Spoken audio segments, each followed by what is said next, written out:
जय हिंद दोस्तों, आप सभी का इस क्लास के अंदर स्वागत है।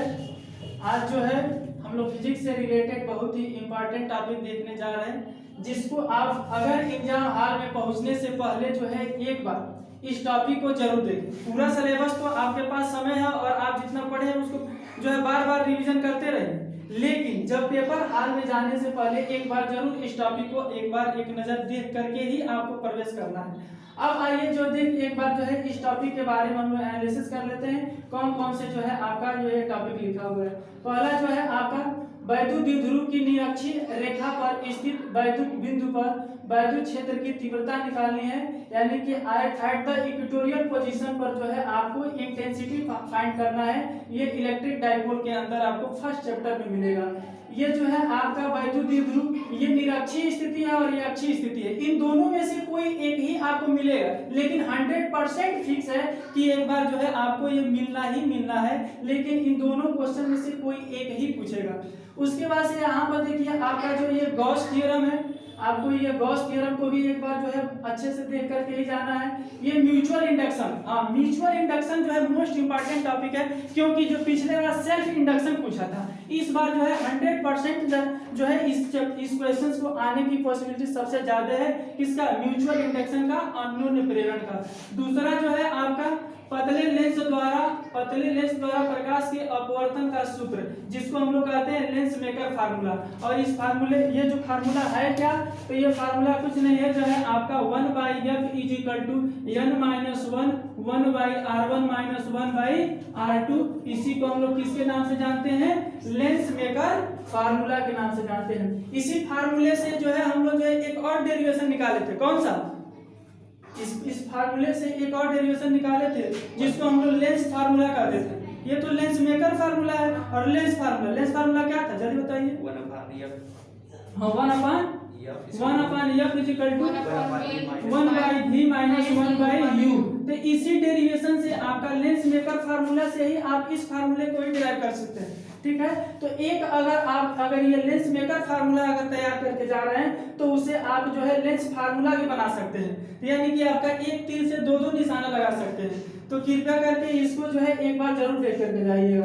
आगे देखते हैं, ये जो है व्यक्तिकरण को परिभाषित कीजिए। ये जो है आपका जितने भी आपको लिखे हुए हैं, ये आप आंसर पेपर उठाएंगे तो स्वतः ही आपको एनालिसिस हो जाएगा कि हाँ जो है ये जो टॉपिक है ये पेपर में कहीं पूछा है कि नहीं पूछा है। आप स्वतः ही जान जाएंगे, मुझे बताने की आवश्यकता नहीं है, लेकिन जो यहाँ लिखे हैं एक बार जरूर पढ़िएगा। फिर आगे देखिए, बोहर एटॉमिक मॉडल जो है आपका जो न्यूक्लियर फिजिक्स के अंदर आपको ये भी पढ़ाया गया है, आपका बोहर एटॉमिक मॉडल पे।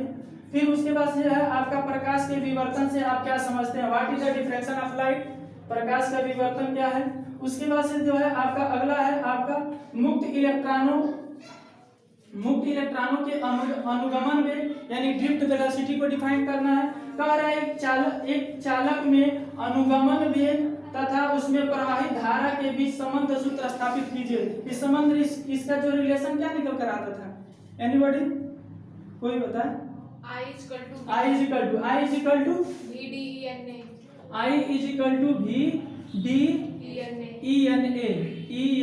इसको याद करने का क्या ट्रिक हमने बताया था? वीना। तो वीना से इसको याद रखिएगा, I is equal to VDENA। VD को ही क्या कहते हैं हम लोग? ड्रिफ्ट वेलोसिटी कहते हैं, अनुगमन वेग कहते हैं। दूसरा जो है आपका अगला क्या है? बस इतना ही जो है आपके पास जो है मोस्ट इंपॉर्टेंट क्वेश्चंस हैं, और इसको जो है एक बार, दो बार, तीन बार जो है इसको जरूर पढ़ करके जाइएगा। अब देखते हैं, आइए जो है कुछ बात कर लेते हैं कि जो है आपको कॉपी को कैसे जो है रिप्रेजेंट करना है एग्जाम हॉल में। आप देखे होंगे बहुत से ऐसे बच्चे होते हैं कि जो है आपको बहुत कम पढ़े रहते हैं, 1-2 महीने की प्रिपरेशन में जो है आपको जो है 85-90% ला लेते हैं, और जो है पूरे एक साल जो है बैग लेकर के और जो है स्कूल और कोचिंग जो है घूमते हैं, लेकिन उसके बावजूद भी उनका जो है 85+ नहीं पहुंच पाता है। तो उनके लिखने का क्या जो है स्ट्रेटजी होती है, कैसे उस कॉपी को रिप्रेजेंट करते हैं, उसके बारे में भी थोड़ा सा बता दे रहे हैं। 2 मिनट आपका समय। फर्स्ट पेज पर हमें क्या करना है, फर्स्ट कॉपी के जो आपको मिलती है उस कॉपी पर फर्स्ट आप पहले अपना रोल नंबर जो भी आपको वहाँ पर फिलअप करना है उसको पहले फिल करेंगे।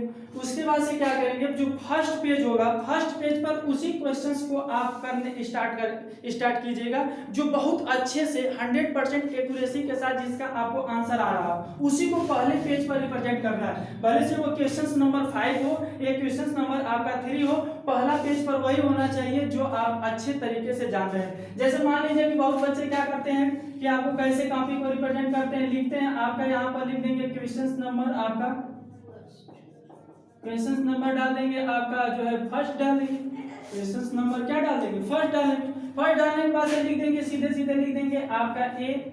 अब ए का तो आंसर इन्होंने यहाँ पर लिख दिया, ए का तो आंसर इन्होंने दे दिया, लेकिन बी वाले का आंसर इन्हें नहीं पता है, बी वाले का आंसर इन्हें नहीं पता है। तो अब ये क्या करेंगे कि जो बी वाले का छोड़ देंगे, फिर 2-3 क्वेश्चंस करने के बाद से इनको कहीं से पता चलेगा अभी तो बी हमारा जो है क्वेश्चन नंबर फर्स्ट का बी छूटा हुआ है। तो अब क्या करेंगे, ये सीधे सीधे लिख देंगे बी, और बी लिख करके यहाँ से आंसर लिखना इसका क्या करेंगे, स्टार्ट कर देंगे। अब एग्जामिनर जो है ये नहीं समझ पाएंगे कि ये जो है आपका बी जो है किस क्वेश्चंस का आपका पार्ट बी है, फर्स्ट क्वेश्चंस का है कि सेकंड का है कि थर्ड का है। तो वो जो है आपकी कॉपी पर जो है इतना जो है टाइम जो है नहीं देने वाला है जिससे कि आप वो ढूंढते रहे पेपर शीट में कि ये किसका बी है, आपका फर्स्ट का भी है कि सेकंड का भी है कि थर्ड का भी है। तो इसलिए जो है अब जब आपको इसको जब रिप्रेजेंट करना है आपका बी का, तो फिर यहाँ लिखेंगे क्वेश्चंस नंबर कौन सा नंबर डाल करके कि आपका ये किस क्वेश्चन का था, फर्स्ट का था, तो ये फर्स्ट का बी डाल करके और फिर यहाँ से लिखना स्टार्ट करेंगे, तब जा करके वो कंप्लीट आपको नंबर मिलेगा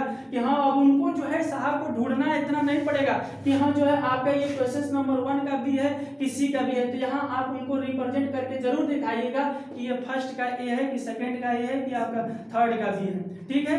तो ये हो जाएगा। इसके बाद से जो है आप जो है पूरी कॉपी करो और प्लस 100% आज ही बता दे रहे हैं, एक टिप समझ लीजिए कि अगर किसी को भी अगर पास होना है 85% या 90% नंबर लाना है तो आप जो है सभी क्वेश्चंस को आपको सॉल्व करना है, कोई भी क्वेश्चन छोड़ना नहीं है। जो क्वेश्चंस आपको नहीं समझ में आ रहा है उसको लास्ट में रिप्रेजेंट करिएगा, लेकिन करना है, उसको छोड़ करके नहीं आएंगे। अगर छोड़ देंगे तो 4 नंबर का है तो एक भी नंबर नहीं मिलेगा। अगर उसको जो है आप अगर रिप्रेजेंट कर देते हैं 4 लाइन के बदले जो है आप 2 ही लाइन लिखते हैं, लेकिन उसको जरूर लिखिएगा जिससे कि जो है आपको वो 2 नंबर भी तो कम से कम मिलेगा। Something is better than nothing, यानी जान ही रहे यानी कि जो है कुछ नहीं है वहां जो है थोड़ा सा ही रिप्रेजेंट करिएगा, ठीक है। तो आप जो है ये याद रखिएगा। और कहा जाता है कि अभी जो है आपके पास जो टाइम है उस टाइम को जो है 100% यूज कीजिए। रख हौसला वो मंजिल भी आएगा, रख हौसला वो मंजिल भी आएगा, प्यासे का पास चलकर समुंदर भी आएगा, थक कर न बैठ ए मंजिल के मुसाफिर, मंजिल भी मिलेगी और मिलने का मजा भी आएगा। तो जय हिंद दोस्तों।